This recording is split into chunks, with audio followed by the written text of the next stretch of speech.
Greetings everyone, and welcome to the fourth episode of Army Testing Logs. This is Tactical Lich here, and yeah, today we'll be looking at a Dark Elf army. So, Dark Elves recently updated with Rakov from the free LC, and everyone is trying out the legendary Beastmaster, so I thought, yeah, might as well just try out the Dark Elves for once. But the problem is I don't usually use Dark Elves, so I thought I might as well just play it and learn as I go, make an army out of it. And then I realized, since everyone is using the legendary Beastmaster, what about the generic one? So I had a look at his abilities and his stats, and I realized you can do some pretty hilarious stuff with him. So yeah, here I am with a Dark Elf aerial goon squad. With a generic Beastmaster, this can be very effective in gooning out aerial characters, especially when you have the aerial numbers advantage. And how does this actually work? Well, let's see for yourself in the battle. So today we have an Empire versus Dark Elf gameplay. Now, for the Dark Elves led by yours truly, we have a Reaper Bolt Thrower in front, a line of Black Ark Corsairs, highly armored and anti-infantry, great for clearing out state troops. Behind them, Dresspears, reserves and protecting their rear. We have also Code 1 Knights at the back. A Bloodwreck Medusa in middle to counteract any skirmishing firepower. And now let's look at the skies, where we have a High Beastmaster, a Master, Feral Manticore, and the Crows of Cain. Now you never see High Beastmaster in the combat, basically. Like, you see Legendary Lords Lord, Marathi, Malekith, occasional Malus Darkblade. And for the generic lords, it's always the sorceress. Like, sometimes you see Dreadlords, but you just never see High Elf Beastmaster in general. Now today we're not only going to make him work, but we're also going to make him actually do some heavy lifting. And for the spellcasting department, we have a Sorceress of Beast, bringing Transformation of Kadon, Flock of Doom, and Wysen's Wild Form. For the Empire army led by Boris Todbringer, we have an Amethyst Wizard with Spirit Leech and Fit of Buna. The good thing about bringing Boris Todbringer is he can regenerate, so you don't have to bring a live wizard to heal the general like you do with France. For the infantry, spearmen on both flanks, some with shields, some do not. An unbreakable line of Sigma Suns and Flagellants. We have also a great cannon and silver bullets for firepower. Behind them, some Empire Knights, Knights of Blazing Sun, Right Guard. In the trees, we also have some Pistoliers and Outriders. So that's basically it for the army comps. Let's get straight into the battle. The battle kicked off with the Reaper Bolt Thrower slowly inching forward, cautiously trying to get in range to shoot at the great cannons, but for the Empire side, they definitely have the artillery advantage, as the Amethyst Wizard and the Great Cannon Fire can easily break these Reaper Bolt Throwers with combined force. And also with pushing forward of these Pistoliers and Outriders, I don't really have anything to fend them off other than the Medusa. So these skirmishing cavalry are free to approach and start shooting at the cannon crew, Reaper Bolt Thrower artillery crew. And to make things worse, I have my Air Force moving too much to the left. I was hoping maybe I can do a flanking maneuver or something, but with Boris Todbringer flying in, charging head-on into these Reaper Bolt Thrower artillery crew, the crew is promptly broken off by terror routing, and my Crows of Cain are a little bit too late to approach. And now Boris Todbringer diving in and bailing out as quickly as he can. Now getting chased off by Master, basically a full aerial goon squad, but with his decent speed in the skies as well as the debuff from his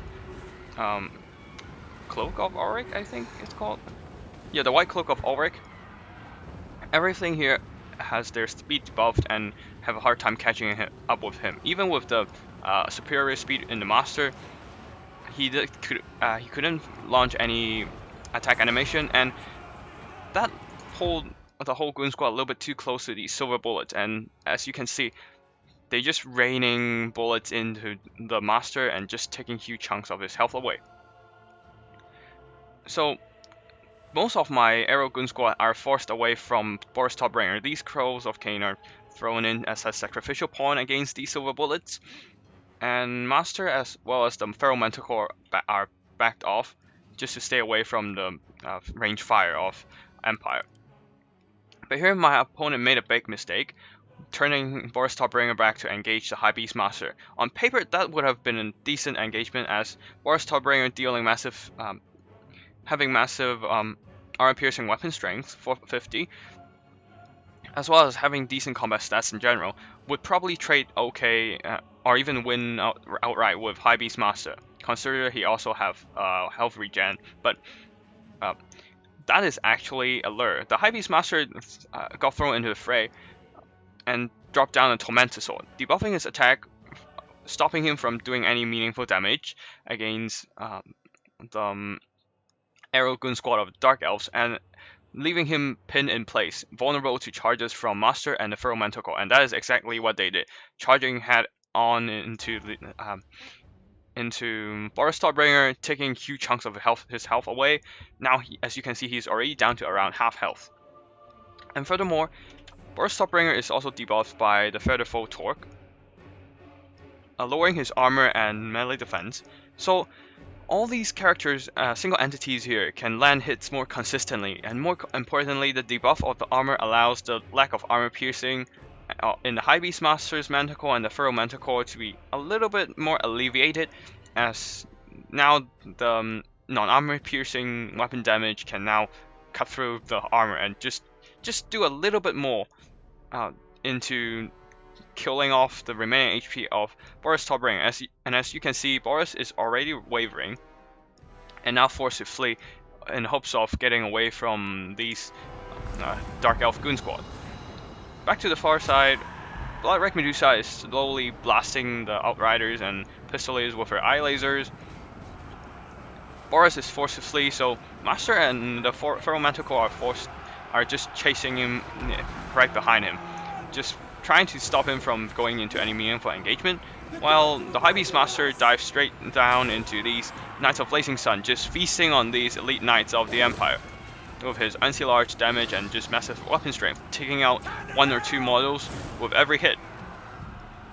Although the Crows of Cain did get forced off, so now the Feral Manticore dropped in and supported this High Beastmaster, but that also exposed them to point-blank cannon fire, so something has to be done soon or they will be taking a lot of damage from these artillery. Boris Topbringer is now routing and will be promptly escorted off the battlefield by the Master. This is crucial because he still has so much regen potential, but with the Master seeing him off, he's not going to make use of any of his regeneration. And that spells the end of Boris Topbringer in this battle. But yeah, the Manticores in the middle are now taking massive damage, and surrounded by Reichsguard after breaking off some Knights of Blazing Sun, they are not really in a favorable engagement, but thankfully the Feral Manticore, after pushing off the Amethyst Wizard, is now dropping into the cannon crew and just munching on these poor artillery crewmen. And now the Cult One Knights are coming in for support as well, as they just charging straight into the artillery crew and carry quite a momentum into the backs of these Reichsguard, dealing some anti-large armor-piercing damage, breaking off the Reichsguard as well. So all that's left are some really slow flagellants that they don't really have to worry about. But unfortunately, the Amethyst Wizard came back and dropped a huge Fate of Buna on these Cult One Knights, cutting them down to half health, but not before they charge into these some regrouped Knights of Blazing Sun and just promptly break them off as well. On the far side, Crows of Cain, after chasing off some silver bullets, are broken off by the Empire Knights, which are pretty much full health at this point, and they will be soon coming back to support the engagement. These Black Ark Corsairs, after killing off 2 spear units, got charged by some Reichsguard who came back. Even with the high armor, they're not going to have a favorable engagement here due to these shock cavalry's huge damage on impact, as well as getting flanked by some pistoliers. So coming back to the main engagement, the Bloodwrack Medusa shot off some outriders and are now going on a wild goose chase on these fleeing skirmish cavalry, while the Black Ark Corsairs pretty much get shot down by some pistoliers, outriders, as well as cannons. Just combined forces of Empire gunpowder, as well as some unbreakable infantry. The Sigmar Suns and Flagellants did pretty well, considering how they have pretty decent combat stats and unbreakable as well. Just outlasting the Black Ark Corsairs in the hand-to-hand melee combat. And so all I have left in the middle pocket are some Dread Spears to hold the line. So desperately dropping in the High Beastmaster to terror out some Spearmen.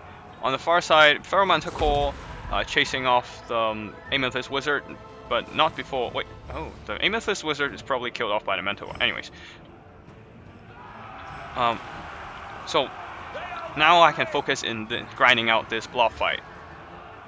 A Flock of Doom is dropped onto these blobs just to suck out a little bit more life force from these guys, and with the Cold One Knights returning from chasing off after some Knights of Blazing Sun charging into the rear of these Flagellants, they did some pretty good damage, but not before the Pistoliers come in and catch them by surprise. But they will do pretty decent against these flimsy skirmishing cavalry. So yeah. And with the Bloodwrack Medusa expanding all ammo, it's coming back to make some Knights into shish kebab with her huge pointy stick. Poison's Wild Form is dropped onto the main blob just to bolster their armor and defenses a bit, and weapon melee damage a bit more, and make the whole blob fight a little bit more favorable. But here comes the full health Empire Knights. Lance's couch crashing into the High Beastmaster, who's really low at this point. So just dropping some last of his buffs. Beast Slayers to do a little bit more damage, stand your ground to buff the melee defense of the units, and Whiplash on some Cold One Knights to buff up their damage dealing potential, to just improve the grinding, melee grinding capabilities of these troops. One last Soul Stealer was dropped after squeezing out that last bit of magic. And with that, the blob fight is pretty much safe, with Dread Spears reinforcing the Bloodwrack Medusa just diving in and out of the whole crowd, just piercing multiple units in with a charge. Just, yeah, Snake Ladies are scary stuff. And with the Terror kicking in from the Medusa, as well as the Feral Manticore diving into the backs of these Empire troops, basically everything with a morale just got broken off.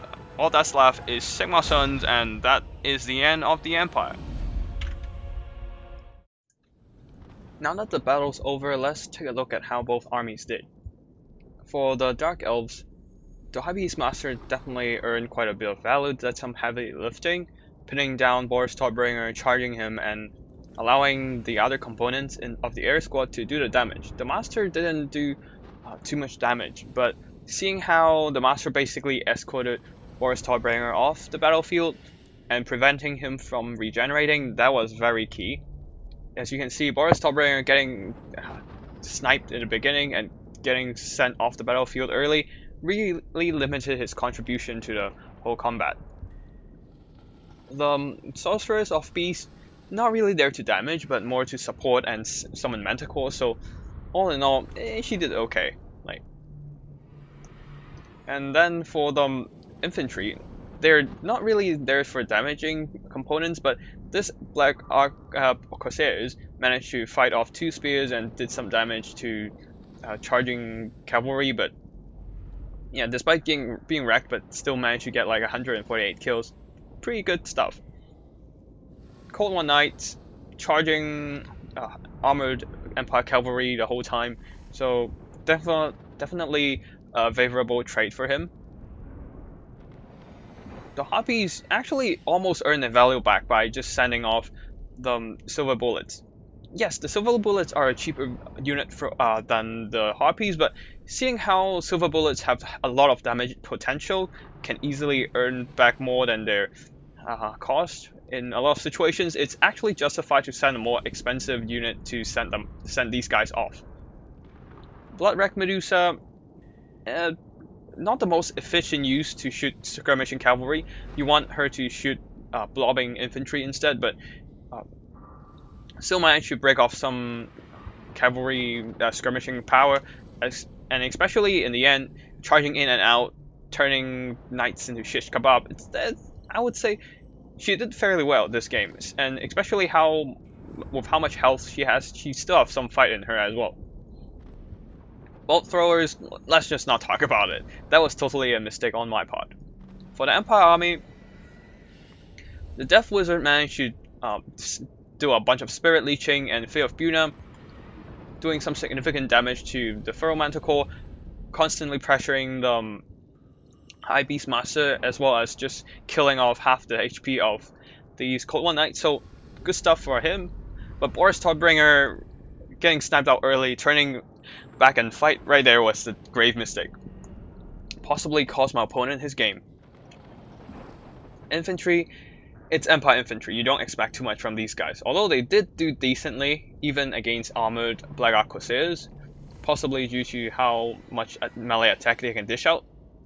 Silver Bullets got sent off early, so they didn't do much, but Rice Guard and Knights of the Blazing Sun still managed to do decently with all their high charge bonus and actually pretty decent combat capabilities. The skirmishing cavalry of the Empire still managed to earn more than they are worth, so I would say I still need to work out on how to counter them. But this build right here is not really built for countering skirmish fire, so my best bet was just to tank all the shots they give. As for the cannon, even with the point blank shots, it didn't manage to recover the value, so not a greatest use. Now let's have a look at the army breakdown. So I've been through most of the stuff in the battle replay itself, but let's look at everything with a little bit more detail. Now, for High Beastmaster, you want him to be fully decked out, with Beast Slaver for the damage boosting capabilities, Stand Your Ground to buff up units around him, Whiplash for buffing masters to do more damage on itself, or buff off the manticore, or even just buff off the Cold Knights in a pitched battle. And you want to have both of his items as well, especially in an aerial gooning attempt. Featherfall Torque to debuff melee, defense as well as armor, and Tormented Sword to lower the melee attack of your enemy, and more importantly, pin them down with the lockdown effect. For the Master, you can actually fully deck him out as well, with giving him Potion of Strength to further boost his damage dealing capabilities, but mostly I think like Guardian to provide physical resistance to heroes, characters around him, and Deadly Onslaught as well as Foe Seeker would be pretty much enough. Of course, you want to have Helm of Many Eyes, just to give a little bit more extra attack to all your units around him.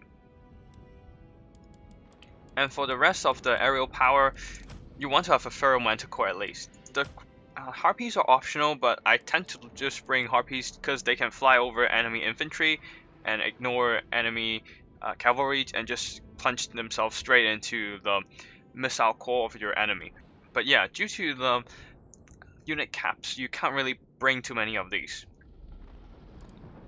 And for the spellcasting department, definitely a Sorceress of Beast would be the best choice in my opinion, because you can summon another manticore and just go on full gooning with 4 different flying monsters charging straight into your enemy. But of course you can also bring something like, say, Sorceress of Death to debuff their melee, no, not melee defense, but like debuff their armor and other stuff with Soul Blight. Or even a Fire Sorceress to give them some damage boost.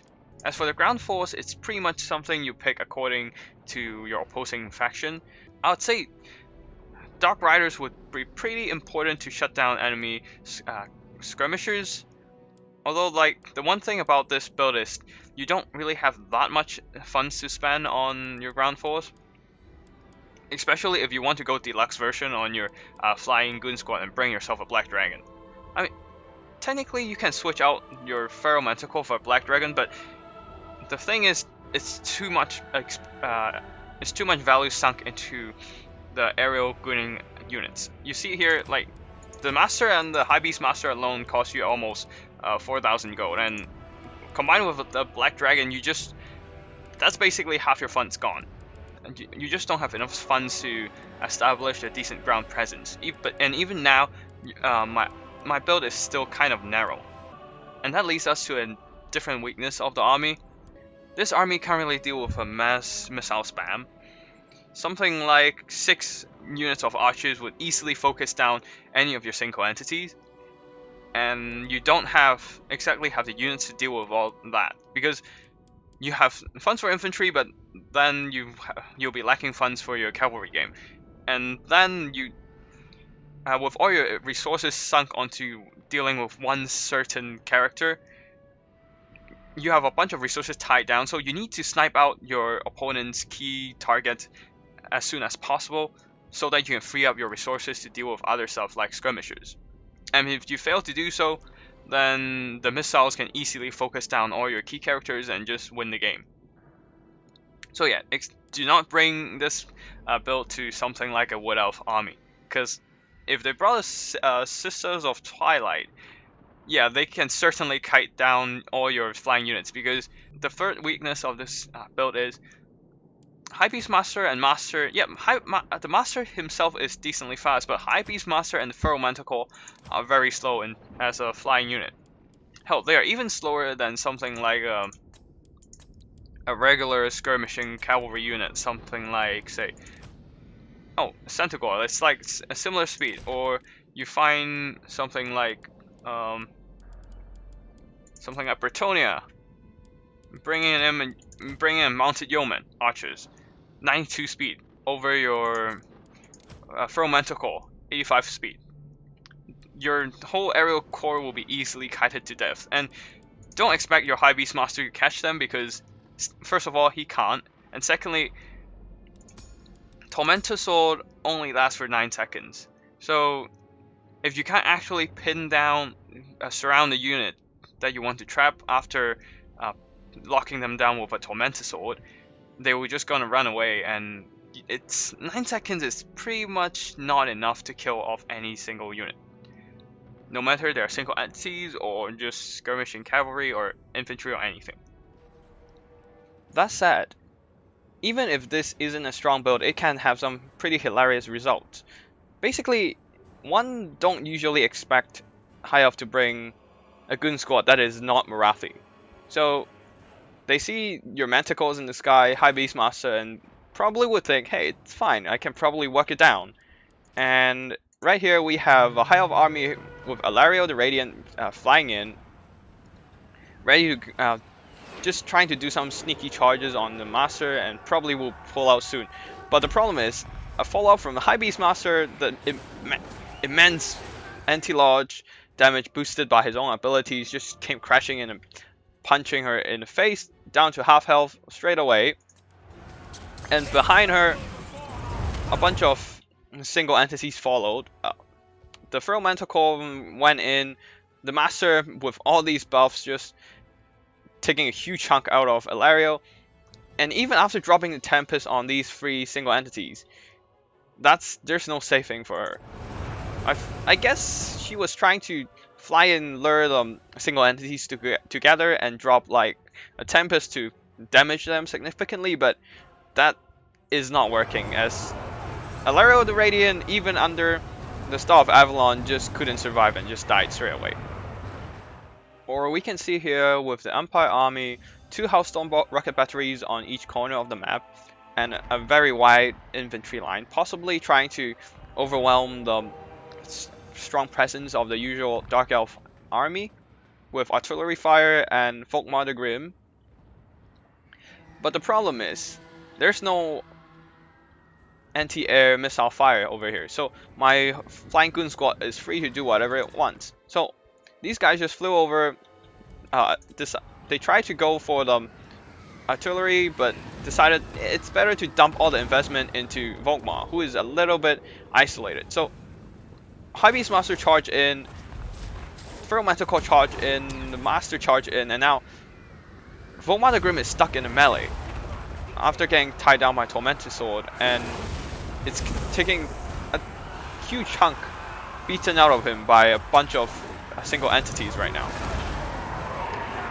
And not even the infantry can save him from the whole peril right now, because with all the single entities around him, he can't really pull out or push through. And now a second manticore is summoned. Yes, all these single entities are isolated, but it's stage troops, come on. Like, it's not like they can destroy these single entities in anything shorter than half a minute. So a second manticore dropped down. Volkmar the Grim is fighting valiantly on his Volkswagen, but with all the single entities around him, he is not going anywhere. Left, right, and center, he got pinned down. The manticores, 3 manticores in total, are feasting upon Volkmar the Grim. And at this point, he's down to 1/3 of health, trying to pull out, but unfortunately, the Master is standing right in front of him, blocking his escape route. The High Beastmaster actually got very low and wavering at this point, but it doesn't matter. 2 manticores and a Master basically worked out well. Like, just destroy the Volkswagen down to the last bit of HP before he can regenerate much. So there you have it, a Dark Elf Aerial Goon Squad High Beastmaster build. What do you think about it? Please feel free to leave any opinion or suggestions down in the comment section, and I'll appreciate any feedback I can get. And yeah, if you like the video, please like and subscribe, and thanks for watching. I'll see you in the next video.